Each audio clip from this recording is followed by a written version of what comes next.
ബാറോസ് എന്ന ചിത്രത്തിൻ്റെ ഇന്ന് 5-ാം ദിവസത്തെ കേരള ബോക്സ് ഓഫീസ് കളക്ഷൻ റിപ്പോർട്ടാണ് ഇന്നൊരു വീഡിയോ ഭാഗത്ത്.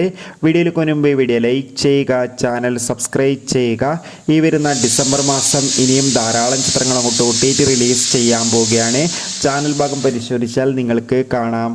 മോഹൻലാൽ നായകനെത്തി മോഹൻലാൽ തന്നെ സംവിധാനം ചെയ്ത ചിത്രമായിരുന്നു ബാറോസ്. ചിത്രത്തിന് ഒരു ആവറേജ് ബിലോ ആവറേജ് അഭിപ്രായം തന്നെയാണ് ഇപ്പോഴും പുറത്തുവന്നുകൊണ്ടിരിക്കുന്നത്. അതുകൊണ്ട് തന്നെ എല്ലാ സിനിമാ പ്രേമികളും ഒരേപോലെ ചിത്രത്തിൻ്റെ ഓരോ ദിവസത്തെയും ഓരോ കളക്ഷൻ റിപ്പോർട്ടും അറിയാൻ വേണ്ടി കാത്തിരിക്കുകയാണ്.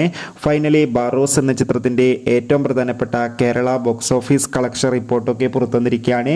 ചിത്രത്തിന് ഇന്ന് ഞായറാഴ്ച ദിവസമായ 5-ാം ദിവസം ഒരു ആവറേജ് ബുക്കിംഗ് മാത്രമാണ് നടക്കുന്നത്. അതുകൊണ്ട് തന്നെ 1 കോടിക്കടുത്ത് വരെ ഇന്നും കളക്ഷൻ നേടിയെടുക്കാൻ വേണ്ടി സാധിക്കുമെന്നാണ് ട്രാക്കിംഗ് റിപ്പോർട്ടുകൾ സൂചിപ്പിക്കുന്നത്. കാത്തിരിക്കാൻ നമുക്ക് ബാറോസ് എന്ന ചിത്രത്തിൻ്റെ കൂടുതൽ ബോക്സ് ഓഫീസ് കളക്ഷൻ റിപ്പോർട്ടിനായി അടുത്തൊരു വീഡിയോയിൽ കാണും വരെ ബൈ.